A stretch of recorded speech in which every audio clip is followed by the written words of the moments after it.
The most obsolete idea is go to school, get a job, work hard, save money, get out of debt, and invest for the long term in the stock market.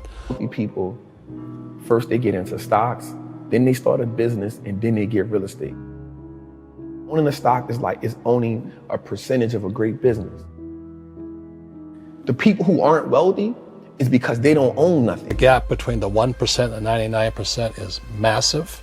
You see, it's not just money. You have to step back and look at the bigger picture. Only have your money sitting in cash. If your money is just sitting in cash, realistically, you're becoming poorer every day. The key to wealth is through ownership. In every one of us is a poor person. There's still a poor person inside me. There's also a middle class person, and the middle class persons want security. They want that steady paycheck. And there's a rich person. And they're all inside of us except that it's not taught.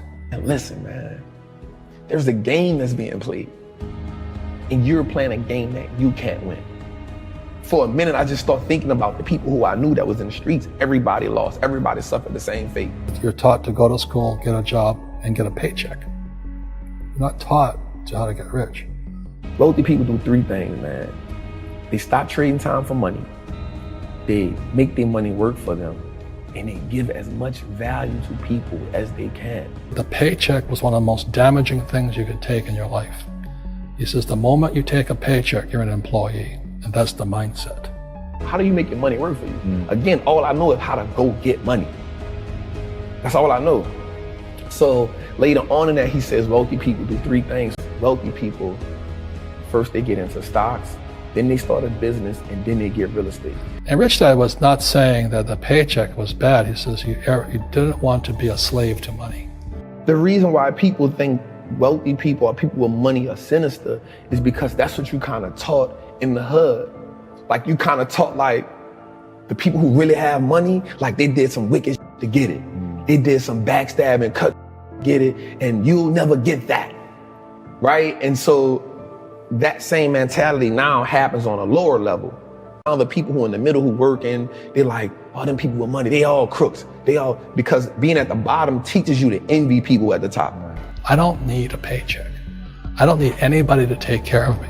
If my government doesn't like me, I move to another country because they need entrepreneurs there. So the entrepreneur is not so much the business. The entrepreneur is really the mindset and the skill sets and the different set of rules. This is not an intelligence problem. Intelligence is evenly distributed. The next Elon Musk is going to be found somewhere in Compton. The problem is he doesn't believe in himself. Yeah. And so he's not going to do anything. No one now believes that it's possible. Once you keep passing that down, you start accepting the lower level.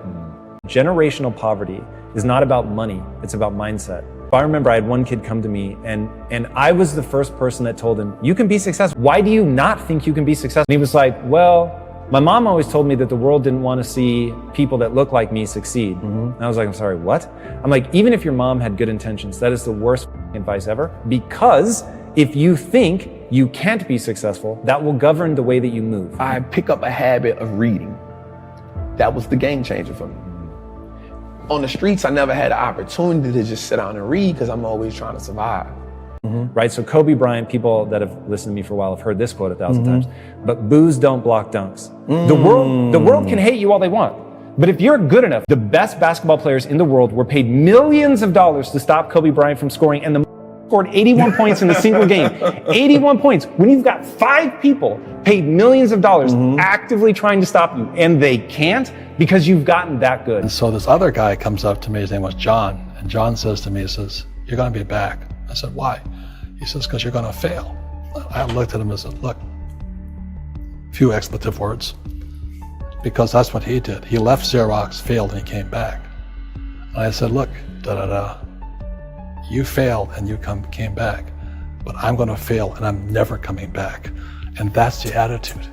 That to me is the game of money. People can not want you to succeed all they want, but if you out-invest them, they can't stop you. So if people are not encouraging you to read, you're not going to read.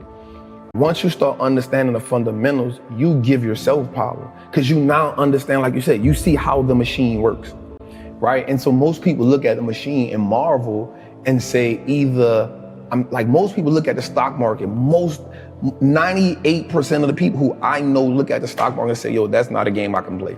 If you say, well, if I fail, I'll go back to mommy and daddy, then that's what you'll do. When you don't have this paycheck, you get hungrier, smarter, and it's a test of your character. Will you become a crook? Will you become dishonest? Will you cheat and steal? Or will you become a better human being? You really find out who you are when you don't have anything. The way it's set up is, the world is set up, well, listen, cool, I don't even want you to play. Just give me your money, I'll play it for you. So when we look at like banks, like we understand that banks don't necessarily work in our favor. So you always have to look at the big picture. Too many people look at, well, what's going to happen to me? When you look at the big picture, you're also going to know that when something bad happens, something good's going to happen. But you got to prepare for whatever is coming. Right, so banks only give us 0.05% interest on the money we have there. Well, we can get 8% just by putting our money in an index fund. So why would I just sit my money in a bank and let the bank make all the money? Because all they're going to do is invest the money for you. So they're now operating as the plug. If you think next 20 years will be like the last 20 years, you're going to get creamed. You know, when you and I go to the supermarket and we buy a carton of milk, we always check for the expiration date. But most people do not check for the expiration date on their brains. I won't go to the plug. Who is the plug? The stock market. Everybody around me had the same problem. No one represented the solution. So if I don't change something, I'm only going to end up like everybody else I know. Somebody has the solution somewhere. There's too many people out here living the life of their dreams that I'm watching. They know something I don't know. And the only thing that they had was access to a different type of information. Instead of get out of debt, I get into debt. So while some financial experts are saying get out of debt, I'm saying learn how to use debt. My rich dad said to me was go to school to learn how to invest in real estate. It wasn't real estate, it was how to use debt and taxes. I'm back in the streets hustling. Because even though I have the information, I don't have the money. So I got information, but I still fell victim to the same shit that everybody around me knew. So therefore, the knowledge that I had wasn't powerful because it wasn't applied. Debt and taxes make the rich richer. Debt and taxes make the poor and middle class poor. It's like you refer to yourself as an owner of the companies. Yes. And the thing is, it actually is true. Like you're not playing a linguistic game. It is true. But people don't think about it like that. But it's so much more powerful than having a cool pair of kicks is to say, I own the company that makes those kicks, or I own the company that makes that phone, or, you know, Tim Cook, the CEO of Apple, works for me. I'm a shareholder. So all the rich guys who are doctors and lawyers or, you know, those guys, they're getting creamed and they don't know why. Yeah, they're making more money, but the take home is less. Sure. Explain that basic idea of ownership for people that might not quite put it together that stocks really are owning that company. So I actually got that term from Warren Buffett in one of his meetings, and he said that owning a stock is owning a percentage of a great business. You know, my doctor just yelled at me. He was happy. He says, "Oh, guess what? I finally made $1 million." And I said, "Yeah, this was just 3 weeks ago." And so I said, "Yeah, well, how much you pay in tax?" He says, $750,000 in taxes. So his net was about $400,000. That's not bad. But when I make $1 million, I keep $1 million. And so once I understood that concept, I understood that the key to wealth is through ownership. The people who aren't wealthy is because they don't own nothing. And the reason is because I don't make it by working for money. See, if you work for money, you're taxed. So that's why lesson number 1 in Rich Dad Poor Dad is the rich don't work for money. You only have your money sitting in cash. If your money is just sitting in cash, realistically, you're becoming poorer every day. Right? Or they own depreciating assets. And that's what cash is. It's a depreciating asset because the more money they print, the more money that money loses value. What we do instead is we create businesses as entrepreneurs. We acquire real estate. I don't invest in the stock market. Okay? So the reason is because as entrepreneurs, I have more control over my income, how much I make, and how much I pay in taxes. And because I'm an entrepreneur as well as an investor in real estate, I pay 0 tax. It's the reason why the bank wants you to have your money there, so they can take it and use it and invest it so much and be like, hey, it's just sitting, I'm gonna give you 50 cents on whatever you had in there. And so the idea of ownership was, we can just start owning everything that no matter if it's just a stock, like that's powerful. So every time I make, let's say, $1 million as an entrepreneur, I immediately invested in real estate and I have a 4-to-1 step up. So I put $1 million in real estate, I get $4 million from the bank. That's why I love banks. But the banks are screwing everybody else, terrible, but it's good for me. Because if you can start owning the businesses that you now consume every day, you turn a one-time transaction to a lifetime of profit. Because when you print, savers get creamed and people who work for money get creamed. When they print, debtors get rich. Debt and taxes make the rich richer. And debt and taxes make the poor middle class poorer. And that was major for me. Because if I go to the store and buy a pair of Nikes, that's a one-time transaction. In order for me to get something from them again, I got to come back and buy another pair of Nikes.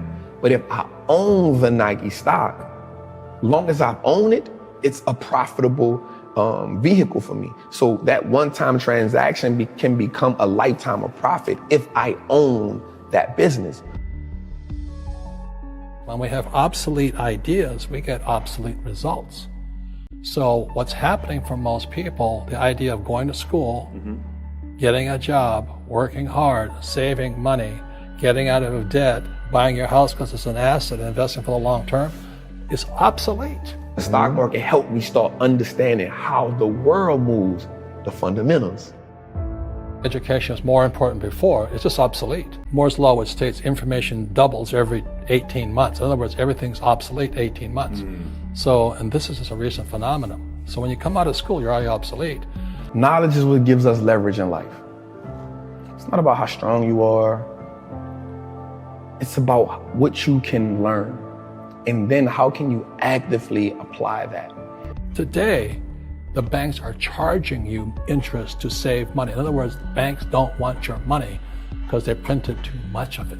I have this acronym called FEAR. Finally exiting average reality. Savers are losers and cash is trash. And yet people, well, I want a high-paying job. Well, that's an obsolete idea. Until we can overcome the fear, some people actually fear success.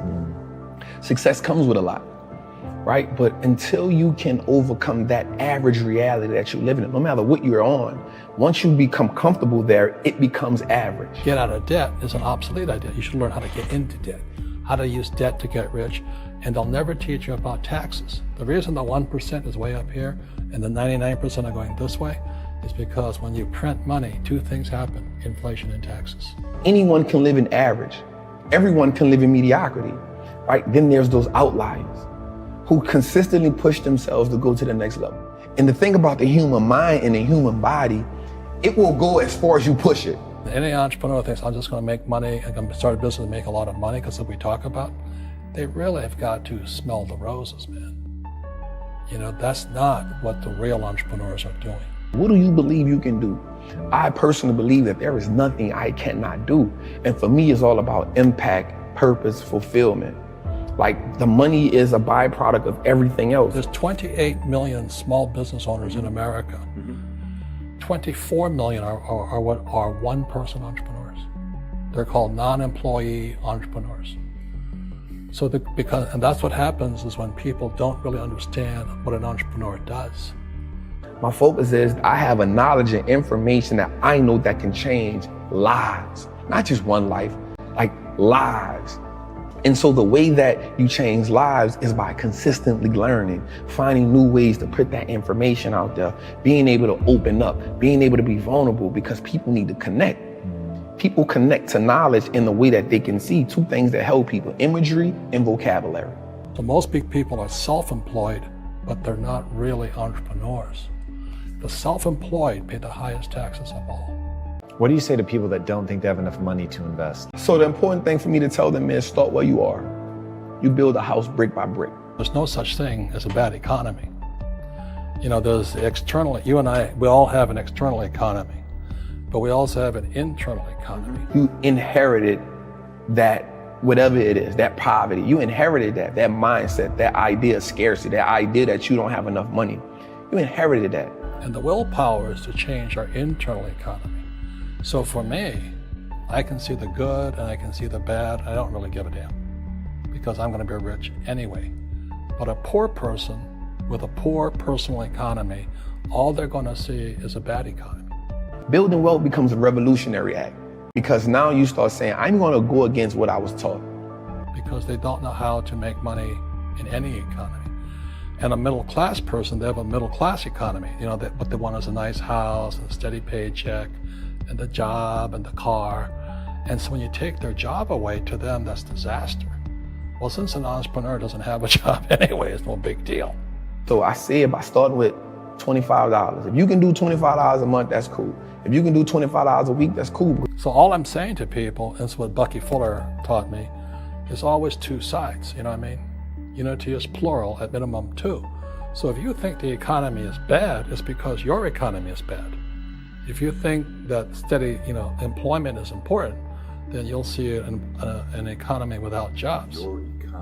Your economy versus the external economy. What you control versus what you can't control. What happens is, once you start understanding the power of how your money works, you'll start saying, yo, I don't need to do that because that's taken away from this. It's called an internal focus versus an external focus.